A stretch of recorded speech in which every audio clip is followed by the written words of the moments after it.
Bonjour à tous et bienvenue sur le plateau d'Un Nouveau Monde. La semaine prochaine, un vol régulier va rallier Erevan, la capitale d'Arménie, à Istanbul. Alors ça paraît très banal, mais en réalité, la frontière est fermée entre les deux pays depuis 1993. 1993 réalisé, c'est une génération, réalisé tout ce qui s'est passé depuis 30 ans.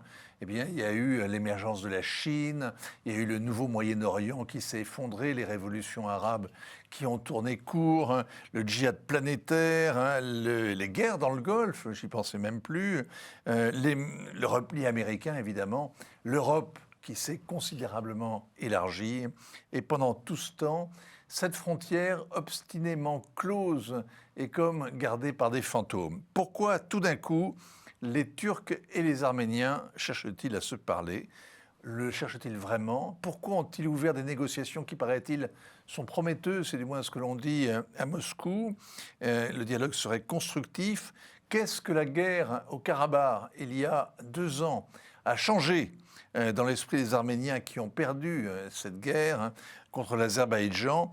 Comment est-ce que l'on peut, en quelque sorte, imaginer que vont évoluer et pacifier les relations entre ces deux pays, ces deux voisins qui ont tant de ressentiments, tant de préjugés, tant de sang versé aussi en héritage. Géopolitique de l'Arménie est un petit livre, parce qu'il fait 160 pages, et c'est un grand livre parce qu'il permet de répondre à toutes ces questions et à bien d'autres encore. Bonjour Tigran Yegavian. Bonjour, merci à vous. Vous êtes l'auteur de cette somme, vous êtes chercheur au Centre français sur le renseignement, Centre français de recherche sur le renseignement, CF2R.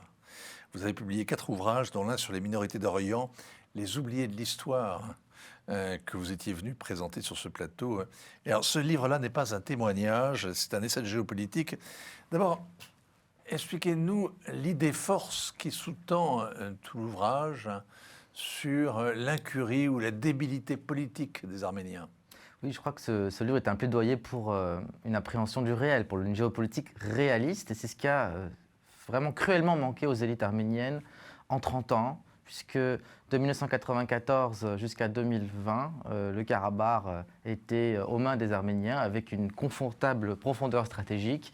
Et rien n'a été fait côté arménien pour débloquer cette situation, de ce statu quo qui était vraiment intenable parce qu'en 30 ans, le rapport de force a considérablement évolué à la défaveur de l'Arménie. L'Azerbaïdjan, qui est un pays rentier, gazier, pétrolier, s'est considérablement armé.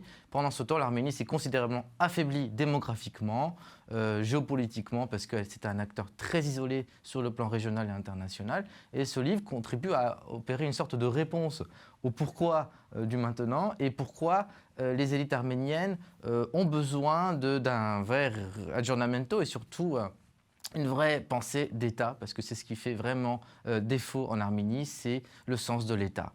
Vous avez un grand pays en termes de civilisation, d'histoire, 3000 ans d'histoire, avec son particularisme, son génie artistique, culturel, mais vous avez un pays qui n'a pas de tradition d'État, qui n'a pas le sens de l'intérêt général, alors qu'en face, il n'y a peut-être pas l'équivalent civilisationnel, mais il y a une prise en compte quand même de ce qu'est l'État. Il n'y a pas de hauts fonctionnaires qui fonctionnent en Arménie, en fait. Il n'y a pas cette organisation, cette administration qu'on admire ailleurs. Il n'y a pas l'équivalent de l'ENA, il y a pas, vous avez quand même, ils payent le prix d'une hémorragie démographique, d'une fuite des cerveaux en 30 ans. Le pouvoir a été confisqué aux mains d'une caste prédatrice, kleptomane. Et ce qu'on peut observer, c'est que les différents présidents qui se sont succédés après le cessez-le-feu ont construit un régime, mais ils n'ont pas construit un appareil d'État avec des institutions pérennes, avec l'impôt, avec tous les outillages qui nous envient, en tout cas en France. Et je crois que c'est vraiment, pour moi, c'était l'occasion aussi d'opérer un véritable examen critique pour pouvoir préparer une nouvelle génération. Et surtout, vous savez, on fait beaucoup de livres sur la cuisine arménienne, sur le génocide arménien, on est beaucoup dans la mémoire, mais je pense qu'on rendrait plus service aux Arméniens en protégeant les vivants que respectant la mémoire des morts. Combien même c'est difficile compte tenu du négationnisme agressif de la Turquie et de son allié azéri. Il y avait une impossibilité, une incapacité à se projeter, à régler le problème, sinon à le régler, en tout cas à prendre de face le problème que posait le Haut-Karabakh, qui avait donc annexé de facto un certain nombre de territoires de l'Azerbaïdjan, et la situation pendante ne pouvait pas perdurer ainsi. Mais les Arméniens l'ont cru. Ils l'ont cru pourquoi? Parce qu'ils rêvaient ou parce qu'ils n'avaient pas le courage? Je crois qu'il y a un problème de représentation du réel. Les Arméniens sont un peuple qui sont hantés par le souvenir du génocide non reconnu et par la hantise de la disparition. Ça, c'est un fait quand même qui est constant. Ouais. Le Karabakh représente beaucoup dans l'imaginaire national parce que c'est la première fois dans l'histoire, depuis le génocide, que les Arméniens n'étaient plus des perdants, ne se faisaient plus massacrer comme des moutons qu'on conduit à l'abattoir, mais qui résistaient. Il y a eu tout un culte autour de la résistance. Et c'était vrai que la première guerre du Karabakh a été conquise, a été gagnée de haute lutte, avec le concours de la Russie. Ça, on le dit moins, mais les Russes, à ce moment, étaient plutôt en faveur des Arméniens. Je crois qu'un rendez-vous a été manqué, très important.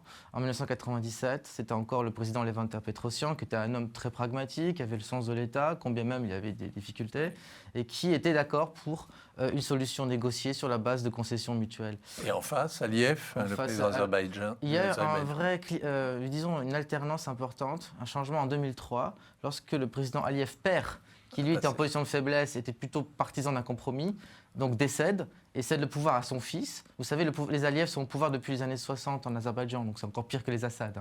Ouais. C'est vraiment une longue histoire féodale.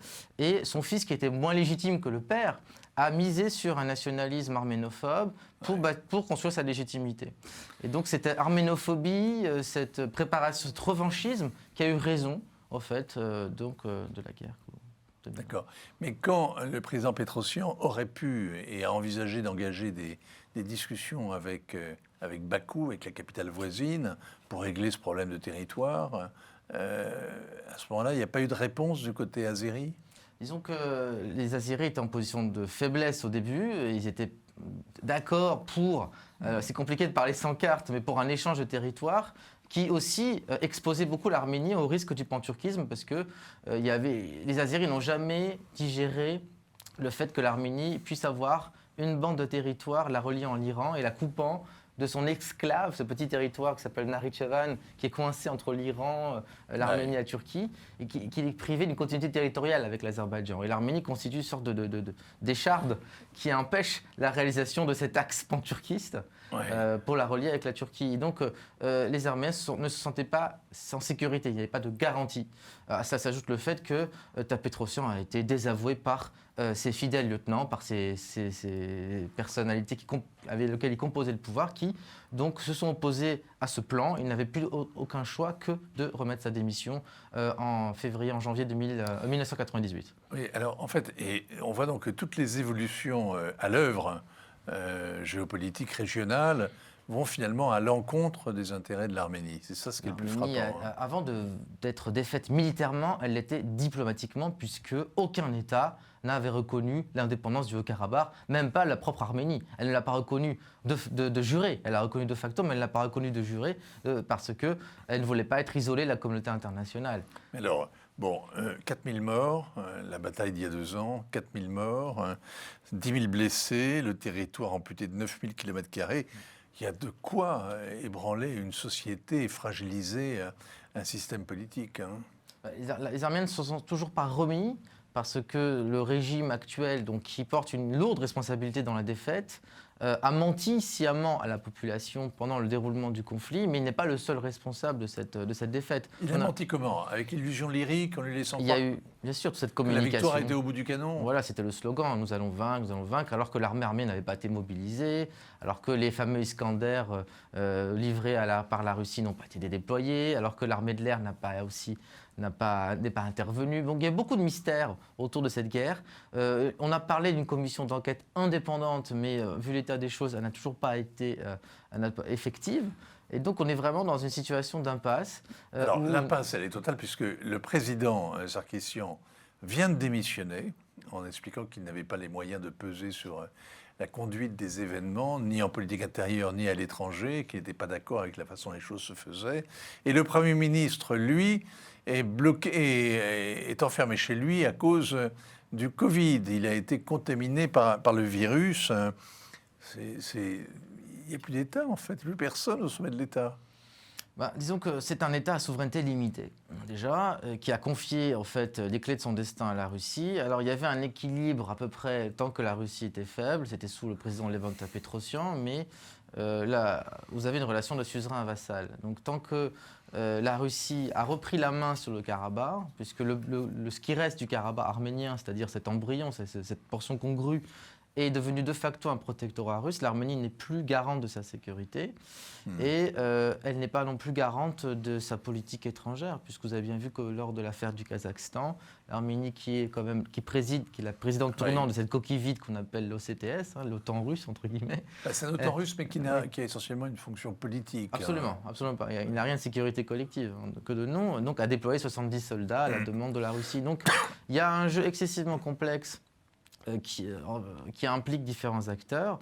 Et on a l'impression que l'Arménie a perdu l'importance stratégique aux yeux du Kremlin. Dans les années 80-90, c'était différent. Il y avait un véritable levier auprès de Moscou. Et là, on a l'impression que l'Arménie concerne moins les élites russes qui regardent l'Arménie comme, on va dire, un vassal, une caserne, sans forcément se projeter sur ce que doit être l'avenir. Oui, mais est-ce que ce n'est pas justement l'erreur du Premier ministre arménien d'avoir considéré que la Russie était moins importante qu'elle ne l'avait été, d'oublier qu'il y avait des investissements russes en Arménie autrement plus considérables que l'argent qu'apporte la diaspora, que c'était un allié absolument incontournable et qu'il ne fallait pas l'insulter? Je pense qu'il y a une maldonne, en fait, une mauvaise interprétation sur le fait que la révolution de velours qu'a conduit Nicole Pachinian au pouvoir en 2018 était une révolution programmée par Soros, une révolution de couleur. Pachinian reste aussi un homme post-soviétique, qui a un logiciel, qui a une mentalité post-soviétique, qui méconnaît un petit peu le langage occidental, mais bien sûr, il a péché par amateurisme, par dilettantisme. Mais cela importe peu auprès du Kremlin. Je pense que le problème des États arméniens, c'est de méconnaître les codes aussi du Kremlin, de cette nouvelle élite russe, avec lequel les Arméniens, s'ils parlent la langue russe, sont quand même coupés, on va dire, de cette mentalité. Donc oui, il y a un véritable gap, on va dire, un véritable décalage en termes de mentalité, mais de là à dire que Pachinian paye pour un alignement imaginaire auprès des États-Unis et de l'OTAN, c'est quand même aller fort en besogne, puisque l'Arménie s'est retrouvée en guerre, non seulement contre l'Azerbaïdjan, mais aussi contre la Turquie, deuxième armée de l'OTAN, il faut le rappeler, qui est intervenue massivement sur le terrain, le Pakistan, l'OTAN qui a soutenu aussi la Turquie, qui n'a pas dénoncé cette guerre. Ouais. On se rappelle la parole du président Macron, qui a été contredite par celle de M. Le Drian. Donc l'Arménie était excessivement seule, isolée, mais toujours sous l'escarcelle de la Russie. Alors Gérard Chaliand, grand spécialiste des guerres asymétriques, des guérillas, vous a donné une préface qui est extrêmement élogieuse, enthousiaste. Tour de force, la plus remarquable des analyses critiques, dit-il, de l'histoire arménienne, grande rigueur, la probité de votre démarche intellectuelle. Il est très élogieux et c'est un véritable hommage. Et il écrit que dans cette préface que pendant des décennies, après le génocide de 1915, pardon, les Arméniens ont procédé à une sorte d'attendrissement sur eux-mêmes et d'absence de réflexion politique, justement. De pensée politique, oui. Oui, parce qu'ils ne savent pas penser l'État. Vous savez, la dernière fois que les Arméniens ont un État, c'était au Moyen-Âge, non pas sur le territoire du Caucase, mais en Cilicie, donc dans le sud de l'Anatolie. Ils l'ont perdu en 1375, et de 1375 jusqu'en 1918, ils étaient plutôt dans la condition de dhimmi, on va dire, de protégés, et surtout tiraillés entre deux empires géopolitiques concurrents, l'Empire ottoman, l'Empire russe, pour faire simple. Donc 1918, vous avez un éphémère État qui va durer 2 ans et demi à la faveur de l'effondrement de l'Empire russe. Et puis l'Arménie soviétique, qui n'était pas un État souverain, mais qui a permis quand même de garder un embryon territorialisé. Donc l'apprentissage de l'État ne s'est pas fait. Il y a eu un gâchis épouvantable. Je crois que la diaspora aussi a sa part de responsabilité, puisque la diaspora n'a pas investi cet État comme aurait pu le faire la diaspora juive, même la diaspora grecque, vis-à-vis de leur pays de référence respectifs. La relation qu'entretient la diaspora vis-à-vis de l'Arménie, c'est une relation sentimentale, axée sur l'humanitaire et le tourisme. Vous ne construisez pas un État sans le rapport des ressources humaines. Et c'est un vrai défi qui se pose aujourd'hui pour la société de l'Arménie. C'est quand même un véritable atout, parce que c'est la diaspora qui a permis la reconnaissance du génocide arménien. Oui, mais l'effet pervers de la reconnaissance du génocide, c'est qu'on s'est enfermé dans le piège de la mémoire. et d'avoir confondu le lobbyisme et la diplomatie. Et je crois que c'est aussi une erreur funeste de la part des élites arméniennes d'avoir délégué à la diaspora le combat pour la mémoire, pour la reconnaissance du génocide, et délaissé le combat pour la reconnaissance du Karabakh et de la construction de l'État. Mais alors, ce qui est terrible, c'est que vous dites que les Arméniens sont enfermés dans leur passé, hein, et dans ce traumatisme initial, le génocide, la mémoire du génocide. Mais ce qui s'est passé il y a 2 ans rappelait terriblement le génocide, parce que ce sont des djihadistes syriens embarqués par la Turquie, ce sont des éléments de l'armée pakistanaise, ce sont les drones opérés par des artilleurs turcs qui viennent au secours de l'Azerbaïdjan, à l'appui de l'Azerbaïdjan. Et donc c'est comme une sorte d'international islamiste qui combat l'Arménie et qui chasse les Arméniens de leur terre ancestrale. Absolument. On a revécu en fait une répétition d'un scénario que les Arméniens ont déjà connu en 1920. En septembre 1920, les forces turques kémalistes attaquent l'Arménie, s'emparent du mont Ararat, de 30 000 à peu près, enfin une grande superficie territoriale. Et l'Arménie, qui est complètement exempte, qui appelle l'Occident à l'aide, qui appelle la Société des Nations à l'aide, dans l'indifférence générale, se retrouve mutilée et amputée et partagée entre la Russie bolchevique qui va soviétiser ce petit bout de territoire qui reste encore arménien, comme elle l'a fait en 2020 avec le Karabakh, et la Turquie qui se taille la part du lion. Aujourd'hui, il est question de contenir l'entrisme turc dans cette région du Caucase qui est considérée par Moscou comme son précaré. Et c'est pourquoi il est intéressant de suivre un petit peu ce processus de normalisation arméno-turque qui ne rime pas avec réconciliation. Alors, donc la guerre et cette sainte alliance islamiste contre l'Arménie, et puis la conduite aussi des crimes de guerre qui ont pu être commis, en tout cas des choses qui relèvent presque du crime de guerre. Des têtes coupées, Voilà. des mutilations. Et puis n'oubliez pas que l'Azerbaïdjan a méprisé les conventions internationales puisqu'elle retient encore arbitrairement plusieurs centaines de prisonniers politiques, prisonniers de guerre, pardon, au mépris des droits des conventions de Genève. Elle pratique une politique raciste d'anéantissement de ce qui reste des Arméniens au Karabakh. Il reste à peu près 120 000 Arméniens dans le Haut-Karabakh. Elle fait tout pour les déloger. Elle empiète aussi sur le territoire Elle leur rend la vie arménien. quotidienne infernale. Impossible, hein. oui. Dans l'indifférence générale, puisque, mis à part quelques tweets de Jean-Christophe Buisson, rédacteur chef adjoint du Figaro Magazine, peu d'intellectuels, peu de journalistes français en font état.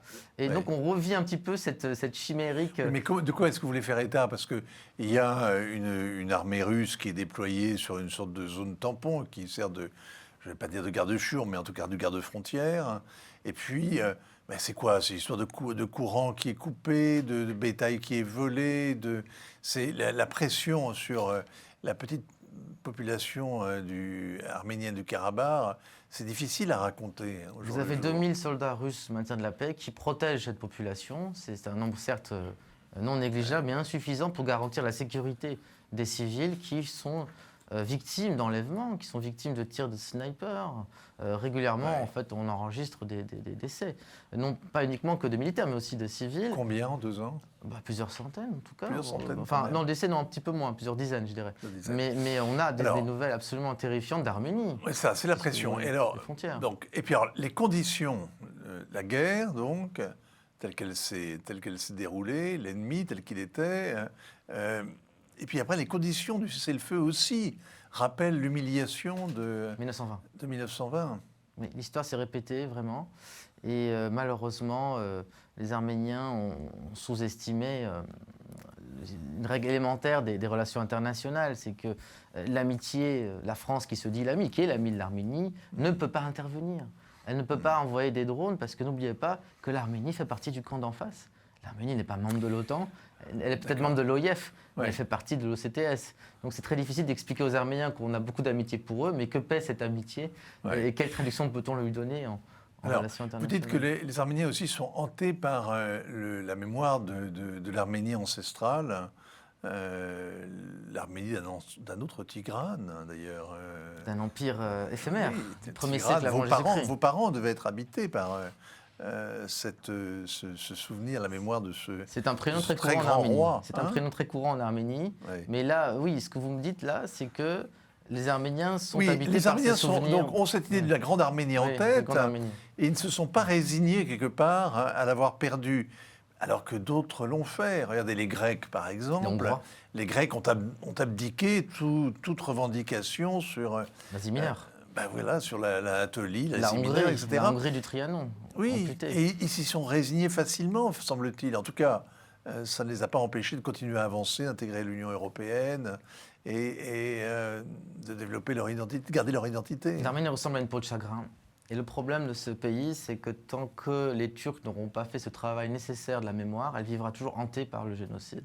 Nous sommes en face d'un État négationniste qui continue, si vous voulez, à utiliser ses leviers en interne, mais aussi vis-à-vis de la diaspora, vis-à-vis des Turcs. Qui continue à tourmenter l'Arménie. Et qui considère ce qui reste d'Arménie comme une sorte d'incongruité. C'est pour ça qu'il est excessivement difficile de négocier dans un rapport du faible au fort, sachant que les Turcs ne connaissent aujourd'hui que le rapport de force et qui négocient dans un contexte excessivement dramatique, particulier, alors que le sang n'a pas encore séché. Et quand vous avez aussi cet appareil diplomatique turc extraordinairement compétent, que peut faire l'Arménie si ce n'est passer entre les gouttes et négocier quelques avantages commerciaux? Alors, par ailleurs, le contexte régional dont on parlait à l'instant, il y a un facteur que vous n'évoquez pas, mais qui semble déterminant, c'est la relation ambiguë qui existe désormais entre la Russie et la Turquie. Une forme d'alliance à revers aussi, hein, et donc qui bloque le soutien de la solidarité russe pour son protégé arménien. Il faut se défaire d'une représentation un peu stéréotypée que parce que la Russie est une puissance orthodoxe, elle va soutenir l'Arménie bec et ongle au nom de la chrétienté. La Russie a beaucoup d'intérêt avec la Turquie, que ce soit en termes de gaz, de centrales nucléaires qu'ils vont construire, d'échanges commerciaux, de tourisme. Elle a besoin d'une Turquie cheval de Troie de l'OTAN. Hein, la Turquie est un cheval de Troie de l'OTAN pour les Russes et c'est comme ça qu'ils la perçoivent. Et donc, je crois que les Russes ont intérêt à ce que ces négociations aient lieu de rapprochement arméno-turc, mais à un certain degré, à une certaine limite. Et toujours est-il qu'en 2009, il y a eu une tentative de rapprochement. Et je ne suis pas convaincu que les Russes étaient très enthousiastes à l'idée que la frontière arméno-turque soit rouverte et qu'il y ait une vraie normalisation des relations arméno-turques, parce que ça éviterait aux satellites arméniens d'échapper un petit peu de l'orbite de Moscou. L'autre crainte qu'on peut avoir aussi, c'est que l'Arménie se retrouve colonisée par la Turquie économiquement, comme c'est le cas de l'Adjari, une petite région en Géorgie, voisine de la Turquie, musulmane, où les investissements turcs ont complètement phagocyté ce territoire. Donc c'est aussi une crainte qu'on peut entendre d'Arménie. Qu'est-ce qui donne à espérer? Qu'est-ce qui, dans l'évolution de la situation, peut être source d'optimisme raisonnable?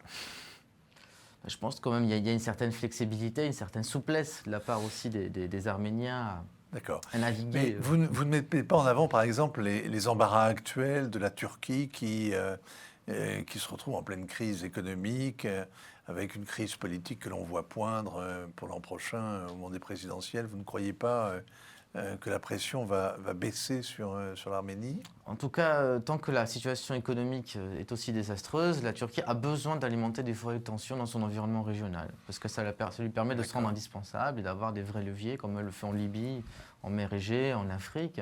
Non, par contre, là où c'est intéressant de voir, c'est qu'est-ce qui va se passer en Azerbaïdjan, parce qu'en Azerbaïdjan aussi, vous avez un pouvoir excessivement autoritaire, mais qui étouffe une société. Les Azéris ne sont pas très satisfaits aussi de la situation actuelle. Ils ne sont pas satisfaits que des soldats russes occupent un territoire qu'ils revendiquent. Ils ne sont pas satisfaits d'avoir une victoire totale. Et ils ne sont pas non plus satisfaits aussi de leur alliance avec la Turquie qui veut les phagocyter. Les Azéris sont jaloux de leur indépendance. Un dernier mot. La démission du président Sarkissian, c'est exceptionnel qu'un chef d'État se fasse harakiri au prétexte qu'inaugurer les chrysanthèmes ne lui suffit plus et qu'il se trouve impuissant face à la situation. C'est rarissime. Comment est-ce que vous expliquez qu'il ait jeté l'éponge ainsi soudainement? Deux raisons. Une raison, c'est qu'il est question de changer cette constitution arménienne qui n'est pas du tout appropriée pour un État du Caucase Sud sans tradition étatique. L'Arménie n'est pas la Suède, elle n'est pas l'Autriche. Donc le régime parlementaire ne marche pas en Arménie. Le président a une ambition pour le pays. Il veut participer. Il a été Premier ministre dans le temps. Il a empêtré dans des affaires de corruption qui le lient avec des montages financiers un petit peu ambigus du côté du Kazakhstan, du côté des Caraïbes. C'est un homme qui a beaucoup servi les intérêts britanniques en Arménie. Il était ambassadeur d'Arménie pendant 30 ans au Royaume-Uni. Il a un passeport de Saint Kitts and Nevis. Donc il est rattrapé par des affaires. Il a intention de laver un petit peu son honneur et de se racheter une nouvelle virginité. Toujours est-il qu'il est intéressant de savoir si la Constitution arménienne ne va pas procéder à des amendements conséquents pour que Pachinian puisse se maintenir au pouvoir dans le cadre d'un régime semi-présidentialiste, voire présidentialiste. Enfin évolué en tout cas. Tigran Yegavian, géopolitique de l'Arménie, et c'est un livre formidable. Moi, je partage le point de vue de Gérard Chalian, qui vous donne cette préface. C'est vraiment un livre épatant. Et si vous vous intéressez à l'Arménie, vous ne pouvez pas passer à côté. Et l'histoire de l'Arménie, c'est une histoire qui intéresse le monde entier parce que c'est un témoignage de l'Arménie, celui de capacité à revivre et à essayer de perdurer malgré les massacres et les tribulations de l'histoire. Merci à vous, Tigran, d'être venu jusqu'à Télé-Sud. Et rendez-vous à vous autres la semaine prochaine, même lieu, même heure.